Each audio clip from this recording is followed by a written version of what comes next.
Bonjour à toutes et à tous et bienvenue sur NTD L'Actu, votre point sur l'info de ce mardi 23 avril. Nous allons retrouver Anthony dans quelques instants. Anthony qui va nous parler aujourd'hui de la Suisse et de ses Covid Files. Mais avant cela, faisons un tour de l'actualité en France. Le porte-avions français Charles de Gaulle a pris la mer pour une mission de 6 semaines en Méditerranée, dont 2 où il sera placé sous le commandement de l'OTAN. Un réengagement dans l'Alliance de l'Atlantique Nord qui survient en parallèle du désengagement de la France en Afrique. Le ministre des Armées a assuré que la France conservait le contrôle de ses forces, une déclaration en réponse aux critiques sur la perte de souveraineté du pays. Et une enquête pour tentative d'homicide volontaire a été ouverte après que le chanteur Kenji Girac a été blessé par balle au thorax. L'arme impliquée a été retrouvée et est actuellement soumise à des analyses. Bien que le chanteur ait évoqué un tir accidentel, les circonstances restent à clarifier. Les témoignages initiaux ont été confus, ce qui a conduit à l'ouverture d'une enquête pour tentative d'homicide. Et dans nos campagnes, le gel est de retour. Des agriculteurs alertent sur les conséquences du gel sur les récoltes des fruits, avec les températures en forte baisse qui frappent la France depuis quelques jours. Les producteurs prennent des mesures pour préserver les cultures. Les aides actuelles face au gel sont jugées insuffisantes et les coûts de protection sont élevés. Cette année pourrait donc être compliquée en termes de production de fruits. Et en Seine-Saint-Denis, l'intersyndicale enseignante a réitéré son appel à la grève après les vacances de printemps pour dénoncer l'état de délabrement des établissements scolaires et le manque de moyens. La FCPE demande un plan d'urgence avec des moyens supplémentaires et des planifications pour redresser l'école publique. Et à Paris, devant Sciences Po, où se déroulait une conférence de Jean-Luc Mélenchon, des militants de l'UNI et du collectif Némésis se sont confrontés aux militants de gauche qui assistaient à la conférence. Les premiers protestaient contre les propos tenus par Mélenchon au sujet du conflit entre Israël et le Hamas, l'accusant de connivence avec les mouvements terroristes, alors que les mélenchonistes ont répliqué en déclarant faire bloc contre le sionisme et le fascisme. Et il est temps maintenant de retrouver Anthony. Anthony, c'est à vous. Merci Rémi. Bonjour à tous. Après les RKI Files allemands, c'est au tour des Covid Files suisses de révéler les dessous de la gestion de la pandémie d'un autre de nos voisins. Cette fois-ci, le dossier provient d'une fuite massive de documents confidentiels de l'Office fédéral de la santé publique. Il compile des données et des communications internes offrant un aperçu sans précédent des stratégies adoptées par les autorités suisses. Dans les grandes lignes, ces stratégies vont de l'influence médiatique omniprésente à l'entrave à la liberté thérapeutique, en passant par une discrimination abusive. Bref, de quoi se poser pas mal de questions sur les coulisses sur cette période si particulière. Alors, qu'est-ce que ces fameux Covid Files nous apprennent au juste ? C'est justement ce que nous allons voir tout de suite. Les Covid Files suisses sont constitués de 1661 pages des procès-verbaux de la Task Force Covid de l'Office fédéral de la santé publique suisse, mis en ligne le 4 avril dernier.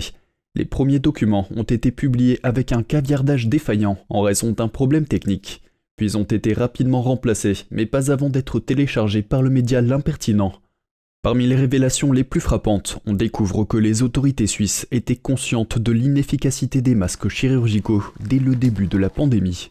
Malgré cela, elles ont choisi de ne pas informer la population, estimant que cela provoquerait une panique.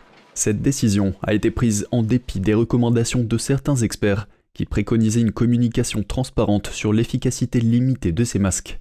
Les Covid Files révèlent également que les autorités suisses ont fait pression sur les scientifiques pour qu'ils modifient leur modèle de prévision de la propagation du virus.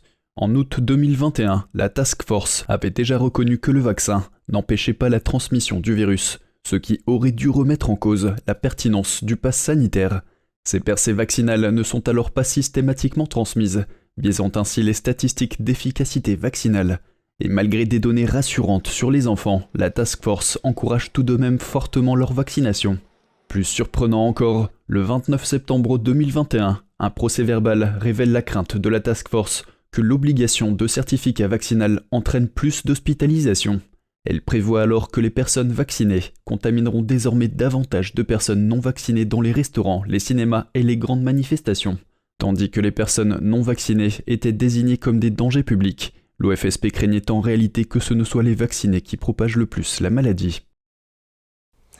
Cette ingérence politique dans le travail des scientifiques soulève de sérieuses questions sur l'indépendance de la recherche. Mais surtout, les Covid files suisses ont de quoi provoquer une onde de choc dans le pays et ébranler la confiance du public envers les autorités. D'ailleurs, des citoyens suisses choqués par ces révélations exigent désormais des réponses et des mesures concrètes pour éviter que de telles situations ne puissent se reproduire à l'avenir. Alors, quelles sont les perspectives ? Eh bien, avec de telles révélations, on peut s'attendre à des enquêtes plus approfondies sur la gestion de la pandémie en Suisse. De telles investigations pourraient conduire à des réformes dans la manière dont les crises sanitaires sont gérées, notamment en termes d'indépendance des institutions de santé publique vis-à-vis des influences politiques et médiatiques. Mais tout dépendra de l'ampleur que l'affaire prendra dans l'opinion publique dans les jours et les semaines à venir. Vous pouvez compter sur nous pour suivre ça de très très près. Rémi, c'est à vous. Merci Anthony. Vous aimez nos émissions? Alors n'hésitez pas à cliquer pour vous abonner et à liker cette vidéo. Vous le savez, ce petit geste de votre part est pour nous un grand encouragement. Donc merci de vous abonner si ce n'est déjà fait et de liker la vidéo. Et au Moyen-Orient, hier soir, alors qu'Israël célébrait la fête de Pâques, le Hezbollah a lancé 35 missiles sur le nord du pays. Les missiles sont tombés à proximité de la ville de Tzfat. L'armée israélienne a répondu par des frappes aériennes sur l'infrastructure du Hezbollah dans le sud du Liban. Les missiles iraniens n'ont pas causé de victimes. Le Hezbollah aurait étudié les failles de la défense israélienne pour réussir de futures attaques. Voilà qui fait davantage monter la pression au Moyen-Orient et nombre de pays observateurs craignent une escalade dans le conflit.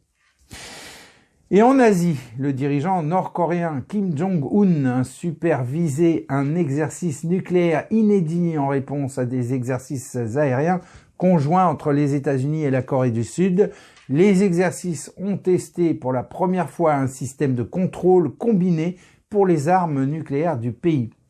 L'exercice a pris la forme d'une simulation de contre-attaque nucléaire. Sans surprise, le gouvernement nord-coréen a déclaré que ces exercices étaient un succès. Et en Amérique du Sud, des enseignants boliviens venus de tout le pays ont manifesté pour réclamer une augmentation du budget de l'enseignement public et rejeter un projet de loi controversé sur les retraites qui, selon eux, les obligerait à prendre leur retraite à 65 ans.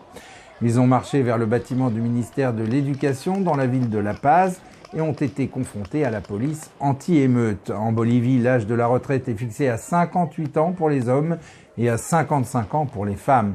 Le gouvernement affirme que le projet de loi est conçu pour protéger la sécurité et la santé des professionnels, puisqu'ils pourraient subir un test pour déterminer s'ils sont aptes ou non à continuer à travailler au-delà de cet âge. Et on retrouve maintenant Vladia pour les actualités Chine. Vladia, c'est à vous, on vous écoute. Bonjour à tous, merci Rémi. Aujourd'hui, on commence par des relations assez tendues entre la Chine et l'Europe. TikTok a dû fournir un rapport d'évaluation des risques concernant sa nouvelle application TikTok Lite. L'application a été lancée ce mois-ci en France et en Espagne. La Commission européenne se dit préoccupée par ses effets potentiels sur les enfants et la santé mentale des utilisateurs. Elle souhaite obtenir davantage de détails sur ces risques et sur les mesures prises par l'entreprise pour les atténuer.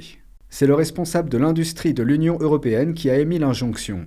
Il y a 2 mois, il a commencé à enquêter sur TikTok en raison de possibles violations de la vie privée ainsi que d'autres problèmes. TikTok affirme que sa nouvelle application est destinée aux utilisateurs majeurs.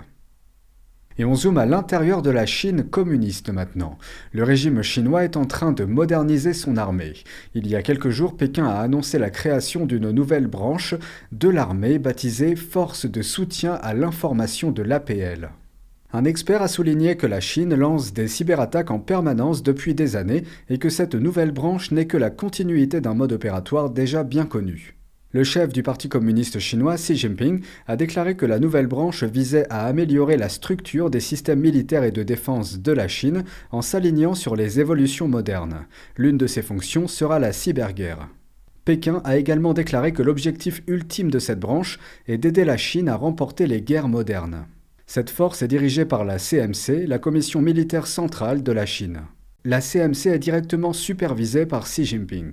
Pékin crée cette branche de l'armée dans un contexte d'agressivité croissante de la Chine dans le détroit de Taïwan et en mer de Chine méridionale, et de relations tendues avec les grandes puissances occidentales.